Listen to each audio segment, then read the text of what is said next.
Alors, j'aimerais rajouter euh, peut-être une... J'aimerais parler d'une dernière émission.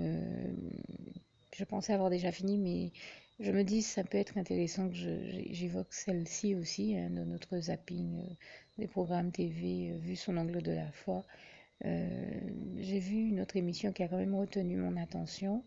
Et je me dis, si ça peut aider que j'en parle, je prends, aider et encourager que j'en parle, je prends le temps de le faire ici. Il y a eu sur KMT l'émission Le tribunal de nous-mêmes qui de manière générale aborde divers sujets, mais qui présentait, qui parlait des femmes et notamment de la question de l'obésité chez les femmes ou du surpoids et de la manière de la traiter et était invité à la barre notamment quelqu'un qui était considéré comme une espèce de coach minceur. En tout cas, c'est une personne, je crois comprendre, dont c'est le métier et qui vient, comme elle le disait, un peu rebooster l'estime de soi des femmes en surpoids et pour les amener à être dans un bien-être, un mieux-être qui les amène petit à petit à retrouver euh, enfin, le but est de leur promulguer des conseils pour qu'elles retrouvent petit à petit une estime de soi restaurée et une ligne euh, peut-être plus conforme à ce qu'elles souhaiteraient. Alors c'est vrai que nous voyons beaucoup de personnes exercer ces nouveaux métiers-là, mais j'ai l'impression que très peu de personnes euh, se rendre compte que derrière ces questions-là, il y a aussi des réelles questions de santé, des questions profondes, des questions de psychologie et de santé, et puis des questions existentielles également, qu'on ne peut pas résoudre d'un coup de baguette magique, baguette magique, même si euh, on aurait souhaité que ce soit aussi facile à faire. J'ai l'impression, pour avoir vécu ces réalités-là, qu'en réalité, il n'y a que Dieu, Jésus et son Saint-Esprit. Je crois que c'est le témoignage que je veux donner ici parce que j'ai vraiment vécu en pratique ces réalités-là dans ma vie. Il n'y a que Dieu qui puisse réellement apporter, Dieu, Jésus et son Saint-Esprit, qui puisse apporter les réelles solutions profondes et définitives à ce type de questions et de problématiques de vie. Euh, je le dis parce que si mon témoignage peut aider ici, j'ai moi-même été une femme en surpoids et un jour j'en ai tellement eu marre de ce surpoids et de ses conséquences dans ma vie que j'ai demandé au Seigneur Jésus de m'aider à le perdre et de m'amener à perdre ce surpoids. Je lui ai adressé une prière et quelle ne fut pas ma surprise de voir que quelques mois plus tard, eh bien, le Seigneur Jésus a exaucé ma prière à un moment où je ne m'y attendais pas du tout et m'a aidé à perdre tout le surpoids que j'avais besoin de perdre. J'étais en voyage jusqu'aux États-Unis et, euh, et dans un contexte où je peux le dire et dans un lieu, alors euh, j'ai l'habitude de voyager aux États-Unis, mais là c'était la première fois que j'allais dans cette région-là, dans ce coin-là, et donc j'étais quelque part, je peux vous le dire, où j'aurais été tout bonnement incapable de savoir où trouver une salle de sport, où trouver une pharmacie, et donc dans cette pharmacie d'éventuels produits diététiques ou des substituts de repas ou des boissons diurétiques ou tout ce qu'on utilise dans ces cas-là pour maigrir. Non, j'allais tout simplement tous les dimanches rendre un culte d'adoration à Dieu, à Jésus, à son Saint-Esprit, à l'église qui était rattachée au foyer chrétien dans lequel je me trouvais. Et 3 mois sont passés, je m'en suis pas rendu compte, c'est passé très très vite. Et quand je quittais le foyer chrétien, l'une des personnes qui m'a vue avec mes bagages en me dirigeant vers l'aéroport m'a dit, mais on dirait que tu as vraiment beaucoup maigri. Et j'ai dit, ah bon? J'ai dit, mais non, je pense que tu te trompes peut-être. Enfin, sur le moment, j'avais pas réalisé que j'avais maigri et encore moins que j'avais maigri à ce point-là. Et c'est en rentrant chez moi en Guadeloupe et en me rendant compte que même arrivé en Guadeloupe, les gens commençaient à prendre des photos de moi, notamment à mon église, mais ailleurs aussi. J'ai commencé à voir que les gens me regardent Enfin, et puis ils me disent, mais t'as terriblement maigri, toi, enfin, c'est incroyable. Comment t'as pu maigrir autant? Et bon, à la longue, à force de m'entendre dire ces choses-là, je me suis dit, tiens, il va falloir que je me pèse quand même pour vérifier ça. Puisque je m'entendais déjà dire ça en anglais quand je quittais les États-Unis, et j'entends encore ça. Donc je me suis pesée, je me suis rendu compte qu'en fait le Seigneur Jésus m'a fait perdre 33 kilos en 3 mois. Et je lui en rends grâce et gloire. Mais vous voyez, dans ma psychologie, je m'étais toujours pas rendu compte que j'avais déjà autant maigri. Je précise que par la suite, j'ai perdu environ 7 kilos de plus. Et je crois qu'à un moment, j'étais donc à moins 40 kilos, mais c'était peut-être un mois ou deux après. Mais je veux dire que j'ai continué à maigrir dans le temps. Et toute la gloire revient à Dieu, à Jésus, à son Saint-Esprit. Et que ces 33 kilos et même les autres, je les ai tous perdus. Donc environ 40 kilos. Sans régime, sans sport, sans boisson diurétique, sans repas de substitution, sans quoi que ce soit d'autre. Et je vais même dire, pour donner un témoignage plus complet, qu'il m'était pourtant arrivé quelques mois auparavant de rentrer dans une pharmacie en voulant justement me prendre des repas de substitution, puisque si j'avais adressé cette prière au Seigneur où je lui disais de m'aider à arrêter, enfin pas arrêter, de m'aider à me débarrasser de ce surpoids, c'est que j'étais justement déjà dans la dynamique de m'en débarrasser. Je ne savais pas comment faire et tout ce que j'avais essayé de faire jusqu'alors qui m'avait permis de perdre du poids, c'était des régimes alimentaires, utiliser des substituts de repas, ce genre de choses-là. Donc j'étais rentrée dans une pharmacie pour m'en acheter. Et là, je rends grâce et gloire à Dieu qui a envoyé quelqu'un me dire, Dieu te dit non, Dieu te dit arrête et sache que je suis Dieu. Arrête et sache que je suis Dieu. Et quand j'ai entendu ça, j'ai fait un bond en arrière. J'ai vraiment sursauté. J'oublierai jamais ça. Ça m'a vraiment marqué. Et la personne m'a dit, je te dis de la part de Dieu que Dieu a entendu ta prière. Il va te faire maigrir. Il veut te faire maigrir. Il va te faire maigrir, mais sans que tu aies besoin de prendre tous ces produits-là qui en plus risquent de détracter ton métabolisme. Donc laisse tout ça de côté. Laisse tomber. Dieu te dit d'arrêter et qu'il va te faire maigrir à son rythme naturellement. Ne t'inquiète pas. Fais-lui confiance, ça va marcher. Et là, ça m'a vraiment... quand j'ai entendu arrêter, sache que je suis Dieu, mais ça m'a littéralement presque traumatisée parce que je suis quelqu'un j'observe beaucoup ce passage de Proverbe 9, verset 10 qui dit le début de la sagesse, c'est la crainte de l'Éternel et l'intelligence, c'est la science des saints. Et donc, moi, je suis quelqu'un, j'ai vraiment la crainte de l'Éternel en moi, c'est-à-dire quelqu'un qui a bel et bien compris qu'il ne s'agit pas d'être genoux tremblants devant Dieu, mais qu'il s'agit, quand on aime Dieu et qu'on le sert, et bien aussi de le respecter, tout comme il s'agit de s'aimer, se respecter soi-même et d'aimer, de respecter les autres, mais également de respecter Dieu, sa volonté et sa parole. Et donc, entendre Dieu me dire arrête et sache que je suis Dieu, ça m'a fait un peu sursauter parce que je me suis dit, oh là, je m'apprêtais à faire une bêtise. J'ai sursauté en me disant, mais Seigneur, je veux surtout pas faire de bêtises, pécher contre toi, contre ta face ou aller à l'encontre de ta volonté. Et forcément, ça m'a fait sursauter un peu comme quelqu'un à qui vous seriez en train de dire qu'il est en train de faire une bêtise, ça va forcément le faire sursauter. Mais heureusement, ça a généré chez moi une prise de conscience. Donc j'ai compris que c'était Dieu qui me parlait, j'ai arrêté, j'ai déposé la boîte de repas de substitution que je m'apprêtais à acheter. Et croyez-moi, c'était suffisamment fort pour que j'y retourne pas. Je pense que j'ai déposé le produit, je suis sortie de la pharmacie et je sais que j'ai continué à discuter avec cette personne puisque je me rappelle qu'on a eu une discussion par la suite à l'extérieur de la pharmacie et là qui était beaucoup plus douce puisqu'il me parlait de l'amour de Dieu pour moi, qu'il voit tout comme moi aussi, je voyais l'amour de Dieu pour lui et j'en rends grâce et gloire à Dieu qui nous aime du plus bel amour qui soit et surtout du seul amour éternel qui existe comme ce si beau passage de Jérémie 31, verset 3 nous le démontre bien.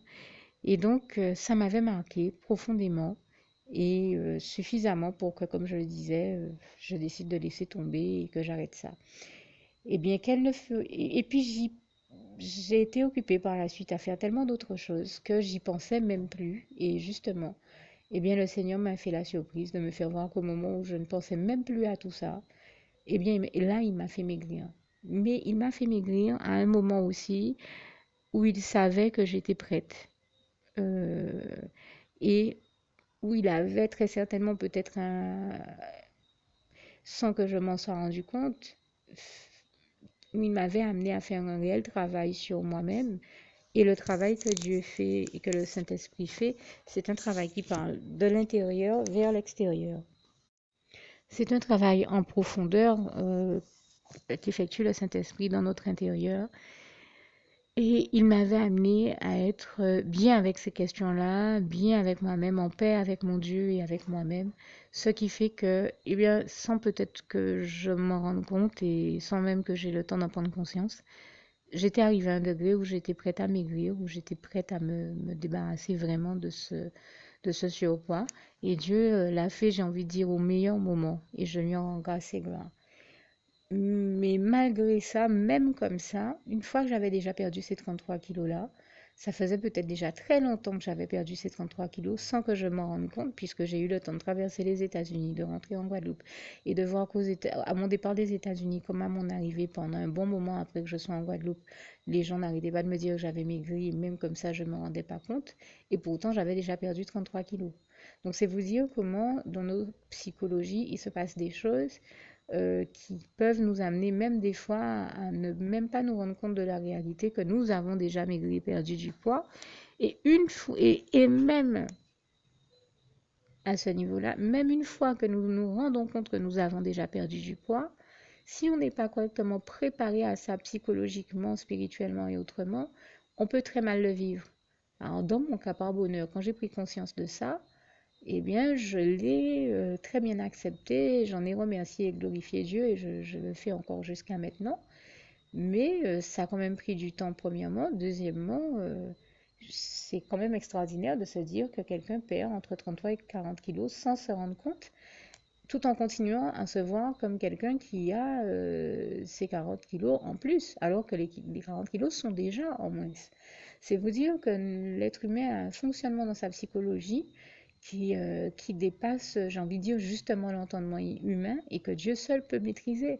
N'allez pas croire que mon cas est unique, puisque je me rappelle d'avoir vu une émission sur France 2 euh, où il y a eu un homme plus âgé que moi qui est venu donner son témoignage et lui aussi, il avait perdu même plus de kilos que moi, peut-être même le double. Il avait perdu entre 80 et je sais pas combien, peut-être 82. Enfin, je crois que je sais que c'est un nombre de kilos vraiment impressionnant et il a eu dans sa psychologie les mêmes réflexes que moi, c'est-à-dire qu'il avait déjà perdu plus de 80 kilos et pourtant il ne se rendait pas compte qu'il avait ces 80 kilos-là, ces plus de 80 kilos-là en moins et il continuait à se voir alors qu'il les avait déjà perdus comme avec son ancien corps de quand il les avait encore. Et on a vécu cette même réalité-là, lui comme moi. Mais dans mon cas, quand j'ai pris conscience que j'avais maigri, eh ben, je l'ai très bien vécu et j'en ai remercié le Seigneur. J'en ai remercié le Seigneur et ça a été une occasion de joie extraordinaire. Mais il y a des gens qui, quand ils prennent conscience qu'ils ont maigri, eh ben, réagissent tellement mal qu'ils peuvent se mettre à reprendre tous les kilos qu'ils ont perdus. Ils peuvent se mettre, enfin, ils ont des fois des réactions vraiment diverses. Et je dis que ces choses-là, personne ne peut les gérer d'autre que Dieu. C'est-à-dire que ce que je veux dire à travers tout ça, c'est qu'il n'y a que Dieu, à savoir exactement, en fonction de tout ce qu'un être humain vit, il y a tellement de données dans une vie, tellement de choses qui se passent dans tous les domaines de nos vies, qu'il n'y a que Dieu qui peut correctement gérer tout ça. Parce qu'un être humain n'est pas juste là au moment M où vous le voyez, ou à l'instant T où vous le voyez avec ce que vous savez de lui.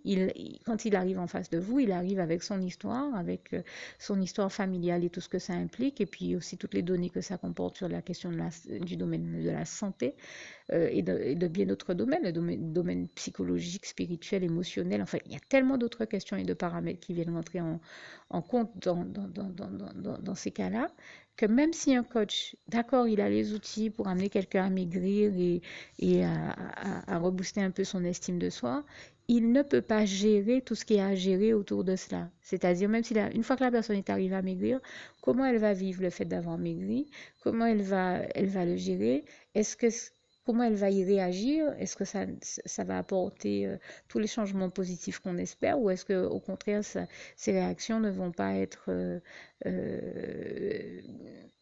de l'ordre d'engendrer après des conséquences encore pires. Ce sont des choses qu'on ne fait pas à la légère.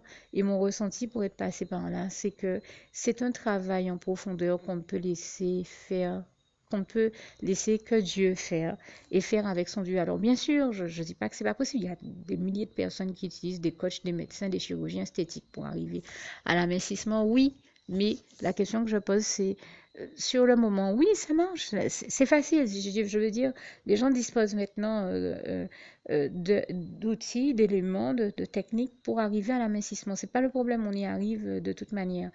La question est, c'est comment gérer l'après?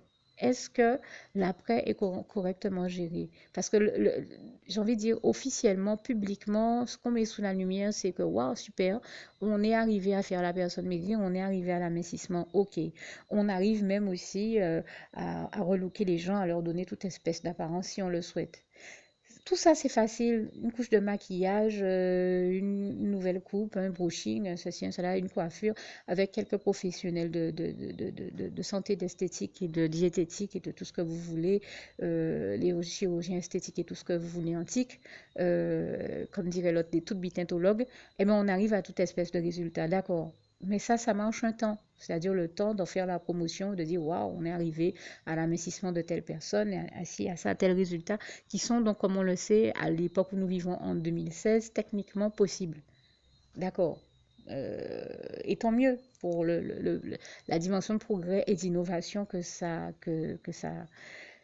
implique. C'est pas ce que je viens déplorer ici. Ce que je viens de dire, ce que j'essaie de dire maintenant, c'est qu'on peut, par exemple, utiliser du maquillage pour maquiller la personne la plus laide et lui donner l'apparence d'être une personne la plus belle que possible, si dans son intérieur, il n'y a pas réellement un travail de fait pour lui faire prendre conscience qu'elle est réellement belle, même si physiquement elle a un physique qui, par exemple, est désagréable ou des rondeurs qui sont excessives, eh bien, enfin, qui sont excessives, là encore, selon les critères de la société, mais certaines personnes ont des rondeurs qui ne sont ni excessives ni désagréables du tout, et des fois pas nocives pour leur santé. Il y en a pour qui c'est nocif, il y en a pour qui c'est pas le cas non plus.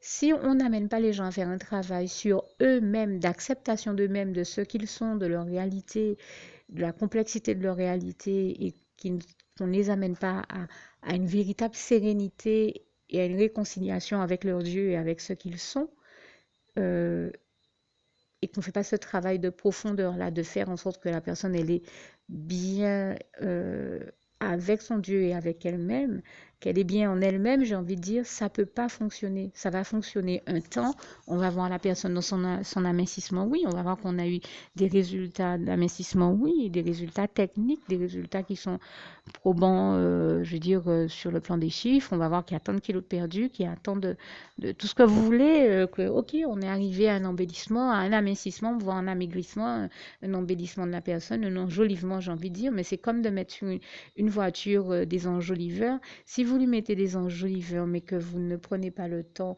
de faire un état des lieux qui va permettre de réparer tout ce qui a besoin de l'être sur la voiture de, de, et de la mettre dans le meilleur état de marche que possible, on va pas bien loin. Je veux dire, si par exemple on met des enjoliveurs sous une voiture mais qu'on lui met pas de moteur, eh bien, la voiture elle va pas rouler. Ou si elle a un moteur mais qu'il a besoin d'être réparé à certains points et qu'on fait pas ces réparations-là, eh bien, elle peut avoir tous les enjoliveurs que vous voulez, être aussi enjolivé que vous voulez, et elle va pas rouler bien loin, et par moment, elle va même pas rouler du tout. Et ben c'est ça que je veux dire, c'est que c'est bien beau de travailler l'aspect extérieur des choses, mais s'il n'y a pas un véritable travail de fait intérieurement et un travail solide et fait en profondeur, et ben ça va pas bien loin, quoi. C'est-à-dire que la personne à qui on a, la personne qu'on place entre les mains, même des meilleurs experts en la matière, comme je le disais, diététique, esthétique et tout ce que vous voulez, si elle-même intérieurement, elle va mal et qu'elle n'est pas en paix avec son Dieu, avec elle-même, et que elle n'est pas arrivée à régler les véritables questions qui se posent intérieurement, au niveau de son estime de soi et de son bien-être, voire de son mieux-être, et de son fonctionnement et de tout ce qui a besoin d'être réglé en elle et dans sa vie, enfin quand je dis tout ce qui a besoin d'être réglé en elle, le travail dont je parle, il est vraiment intérieur, sur sa psychologie, sur ce qu'elle est et sur son estime de soi. Je ne parle pas de régler les choses qui ont besoin d'être réglées dans sa vie, genre des factures ou autre chose. C'est pas ça ce que je veux dire. On a toujours des soucis dans la vie, c'est pas la question. Et gloire à Dieu, par la grâce de Dieu, ils trouvent toujours leur solution. Le Seigneur Jésus nous les donne toujours et toute la gloire lui en revient. Je veux dire que si elle n'est pas arrivée à un degré de bien-être intérieur avant tout, eh bien même le bien-être extérieur le plus beau et le mieux réalisé par les professionnels les plus compétents et avec les meilleures connaissances et appuis techniques, eh ben, ça va donner quelque chose, comme je suis en train de dire, qui va marcher un temps, mais qui ne va pas marcher tout le temps. Alors que la différence, pour l'avoir vécu, et j'en témoigne ici, c'est que quand c'est Dieu, par contre, qui fait le travail par son Saint-Esprit, eh bien, le Saint-Esprit fait un tel travail en profondeur, un tellement beau travail en profondeur que ce travail-là est solide et que là, c'est durable. Là, ça marche vraiment parce que la personne est dans quelque chose où elle comprend le réel travail de profondeur que le Saint-Esprit l'a amené à faire sur elle-même et elle en gagne et elle en garde tous les bénéfices et elle le vit avec joie. C'est-à-dire elle voit la valeur de ce travail-là, du travail qui a été effectué, du travail qui a été effectué par le Saint-Esprit intérieurement et en profondeur, et à l'intérieur et en profondeur, et ce travail-là finit par rejaillir à l'extérieur.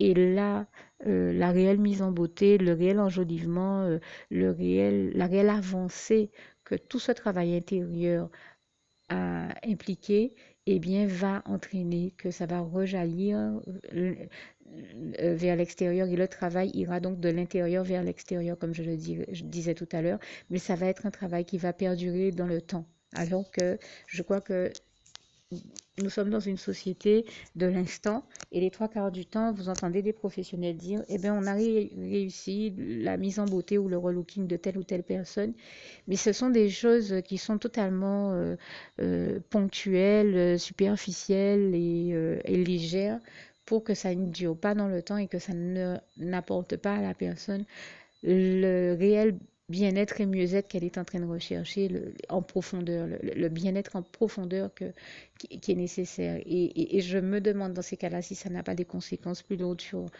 notamment sur la santé et physique et psychologique de ces personnes-là et certainement sur d'autres domaines aussi. C'est pour ça que j'ai simplement envie de dire que bien sûr que j'encourage, mon propos ne vise à décourager personne et à encourager les personnes à entreprendre la démarche du bien-être et du mieux-être, oui, mais, et de l'amincissement ou de l'amaigrissement si elles en ressentent le besoin, mais de ne le faire que sous les conseils avisés et éclairés du Seigneur, qu'avec le feu vert du Seigneur, que quand le Seigneur Jésus, que quand Dieu Jésus et son Saint-Esprit vous y autorisent et vous y accompagnent. Parce que si c'est juste l'être humain qui vous y accompagne, si en réalité vous n'y êtes pas réellement prêt ou préparé ou, enfin au stade où il faut comme il faut, eh ben même si techniquement ça fonctionne, vous pouvez vous retrouver dans des circonstances de vie ou dans des situations qui vont rien donner d'autre que de donner un résultat de façade pendant un temps, mais qui, sur du long terme, n'aura servi à rien parce que ce travail-là, s'il n'est pas correctement fait en profondeur et de l'intérieur vers l'extérieur, comme je le disais tout à l'heure, peut se retrouver à être inefficace ou en tout cas à ne pas à être ponctuel et ne pas durer dans le temps et voire même par moment à engendrer des complications encore et vous ramener à un état encore pire que celui dans lequel vous étiez. Vous voyez, c'est quand même malheureux.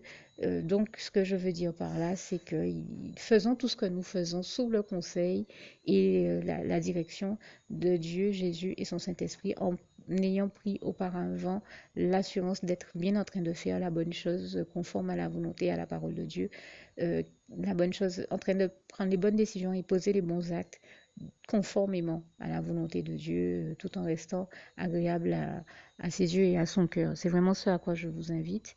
Et en vraiment s'appuyant sur Dieu et ses bons conseils. Quand Dieu permet de le faire, n'hésitez pas à le faire. Ça, c'est vraiment ce à quoi j'encourage tout le monde. Je ne suis pas en train de dire aux gens, n'essayez même pas de maigrir parce que ça n'a pas fonctionné et que ça n'a pas duré dans le temps. Non, je suis en train de dire que ça marche, mais ça ne marche que quand on le fait avec Dieu Jésus et son Saint-Esprit, qu'on met sa main dans la main de Dieu pour que ça fonctionne. Là, ça fonctionne réellement et c'est durable dans le temps. Et la preuve, ça a fonctionné dans mon cas et c'est pour ça que je vous y encourage, mais que je vous encourage à le faire, pas n'importe comment, mais de la bonne manière, c'est-à-dire avec le Seigneur Jésus. Et je dirais même, pour être plus clair, avec l'assurance que Dieu, Jésus et son Saint-Esprit vous le permettent, vous en donnent l'autorisation, parce qu'il n'y a que comme ça que ça fonctionne. Bien souvent, et je ne suis pas la première à en faire le constat, beaucoup de personnes partent dans ces démarches d'amincissement ou d'amaigrissement à un moment où on comprend, on a toujours envie de se débarrasser de ses kilos en trop, de son surpoids ou des kilos superflus, parce que de toute manière, c'est jamais agréable d'en avoir. Mais le problème, c'est qu'il ne faut pas se lancer dans ça à compte perdu, n'importe comment, à n'importe quel moment, ou à un moment où on va peut-être, comme je le disais, perdre ce qu'il y a à perdre sur l'instant, et ensuite se rendre compte qu'on est dans une situation pire, où des fois on reprend le double des kilos qu'on a perdus, où on se retrouve à plonger dans un mal-être qui est encore plus profond que, que, que tous les bienfaits du bien-être dans lequel on était dans l'instant d'avant ou dans les moments d'avant. Et c'est cette dérive-là que j'invite le maximum de personnes à éviter, parce que ça risquerait de les conduire dans un mal-être encore plus profond. Je ne suis pas en train de dire aux gens, ne faites pas l'effort de faire la démarche d'aller perdre vos kilos superflus. C'est pas ça que je dis. Je suis en train de dire, euh, faites cette démarche-là, elle est bonne, elle est louable, mais elle ne va être efficace que quand vous en prendrez l'initiative sous l'entière inspiration de Dieu, de Jésus et de son Saint-Esprit, et que quand il vous montrera quel est le bon moment pour agir et vous y mettre. Et quand on le fait avec Dieu, là, ça fonctionne toujours, puisque je suis là, je suis un témoignage vivant pour vous dire que je l'ai fait avec Dieu et que ça a très bien marché, ça a fonctionné, et même sans sport, sans régime, sans repas de substitution, sans boisson diurétique, sans aucun produit chimique non plus. Aucun produit, je n'ai même pas vu à quel moment j'ai autant maigri, au point que de retour dans mon église, je rigolais avec un ami, frère en Christ, et je lui disais, ben, Jésus qui a eu tellement vite, qui a étiré 33 kilos, si moi, on peut même voir qu'il est. Et je rends vraiment grâce et gloire à Dieu, mais c'est vous dire comment Jésus a été délicat, subtil, et qu'il a tellement bien fait les choses et qu'il les a faites tellement en douceur que je ne me suis même pas rendu compte que j'avais perdu 33 kilos. Et 33 kilos, c'est quand même pas rien du tout. Mais je rends grâce et gloire à Dieu, et je peux vous dire que je ne suis pas la seule à témoigner de ça. Je pense à un frère en Christ qui, lui, a perdu 10 kilos. Il en a perdu moins que moi, mais il m'a dit, je t'assure que c'est vraiment le Seigneur Jésus qui m'a fait maigrir, et sans lui, j'y serais jamais arrivée. C'est pareil pour moi. Et je tenais à lui en rendre grâce et gloire et témoigner qu'avec lui, ça marche vraiment. Et j'ai envie de dire, il existe des coachs minceurs, oui, mais le meilleur de tous les coachs minceurs, c'est Jésus-Christ. Et il n'y a que lui qui puisse vous amener, d'accord, à retrouver la bonne silhouette, mais à pouvoir en faire en tant que meilleur de tous les coachs minceurs, eh bien, le meilleur travail aussi, qui, comme je le disais, part de l'intérieur vers l'extérieur et vous amène à une véritable beauté qui part de l'intérieur pour rejaillir finalement vers l'extérieur et devenir visible, agréable et durable. En tout cas, c'est vraiment ce que je vous souhaite d'expérimenter, puisque, comme j'ai l'habitude de le dire, Dieu est le meilleur. Lui seul peut nous faire l'expérience du meilleur. Et justement, eh bien, l'une des meilleures choses également à faire pour arriver à connaître le bonheur des bras d'amour de Jésus, lui qui est le seul à pouvoir nous faire expérimenter également le véritable bonheur, eh bien, c'est de commencer par lui adresser la prière qui va suivre, et que je vais rajouter ici à la fin de ce témoignage. Le temps pour moi de le conclure ici avec ce si beau passage de Philippiens 4, verset 7. Que la paix de Dieu qui surpasse toute intelligence garde vos cœurs et vos pensées en Jésus-Christ. À bientôt. Alors, pour toutes celles et ceux qui ne l'auraient jamais encore fait auparavant, je partage avec vous ici la prière par le biais de laquelle le Seigneur Jésus m'a sauvé la vie. et vous invite tout simplement à lui ouvrir vos cœurs, à être sincère avec lui dans ce que l'on va dire ici, puisque si Dieu me met à cœur de partager avec vous cette prière, tout comme il le fait toujours avec chacun de nous, c'est tout simplement parce que Dieu nous a sauvé la vie, m'a sauvé la vie et nous a sauvé la vie à tous, hein, tous ceux qui partageons avec les autres cette prière, et que nous l'avons vu nous faire tellement de bien, nous donner tellement d'amour, nous combler de bonheur dans les bras d'amour de Jésus, et bien que nous souhaitons au maximum de personnes d'aller aussi au paradis et de connaître le bonheur des bras d'amour de Jésus ainsi que d'être sauvés par lui. Mais bien entendu, pour être sauvé, encore faut-il prendre le temps de demander à l'être et d'accepter donc le Seigneur Jésus-Christ comme son sauveur personnel, ce qui est ici l'objet de cette prière. Alors, n'oubliez pas à cet effet qu'il est notamment écrit en Acte 4, verset 12, que Dieu, dans sa grande sagesse, dans sa sagesse infinie, a choisi le Seigneur Jésus-Christ, qu'il l'a mandaté, qu'il a délégué pour être le seul sauveur de toute l'humanité et qu'il n'y a aucun autre nom que celui du Seigneur Jésus-Christ qui nous ait été donné, qui ait été donné à toute l'humanité pour être sauvée. Voilà pourquoi nous avons la certitude qu'en acceptant le Seigneur Jésus comme notre sauveur personnel, nous faisons définitivement le bon choix, d'autant qu'il est également écrit en Jean 14, verset 6, Jésus-Christ est le chemin, la vérité et la vie. Nul ne va au Père Dieu sans passer par le Fils Jésus-Christ. Voilà pourquoi nous devons donc adresser au Seigneur Jésus la prière qui suit. Donc Seigneur Jésus-Christ, n'hésitez pas donc à dire cette prière à haute voix en vous mettant bien entendu dans un lieu où vous savez que vous pouvez prier en toute sérénité. Donc Seigneur Jésus-Christ, je t'accepte aujourd'hui comme mon sauveur personnel, moi un tel, vous dites votre nom et votre prénom.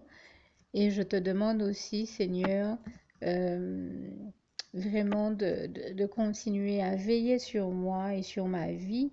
Je remets d'ailleurs toute ma vie entre tes mains, éternel mon Dieu, Jésus d'amour, Saint-Esprit, puisque tu en es le Créateur. Je remets cette vie entre tes mains, je te la donne puisqu'elle t'appartient, puisque tu l'as créée. Et je te demande de me conduire à toutes les victoires et réussites que tu as prévues pour ma vie. Tout comme je te demande aussi pardon, éternel mon Dieu, Jésus d'amour, Saint-Esprit, pour tous les péchés que j'ai commis tout au long de ma vie, dès le début jusqu'à la date d'aujourd'hui incluse. Pardon aussi, Seigneur Jésus, pour toutes les fois où j'ai fait mal à ton cœur. Et surtout, merci, Seigneur Jésus, quand le bon moment sera venu pour ça, de revenir me chercher pour m'amener avec toi dans tes bras d'amour au paradis où je veux demeurer et continuer à te servir et à t'appartenir pour l'éternité en éternité. Et c'est au nom puissant du Seigneur Jésus-Christ que j'ai fait cette prière. Soyez bénis, vous tous qui avez fait cette prière, que Dieu vous garde et vous bénisse tous. Et surtout, n'oubliez pas de partager cette prière avec le maximum de personnes autour de vous, tous vos contacts, famille, amis et bien-aimés, et que Dieu vous en bénisse. À bientôt.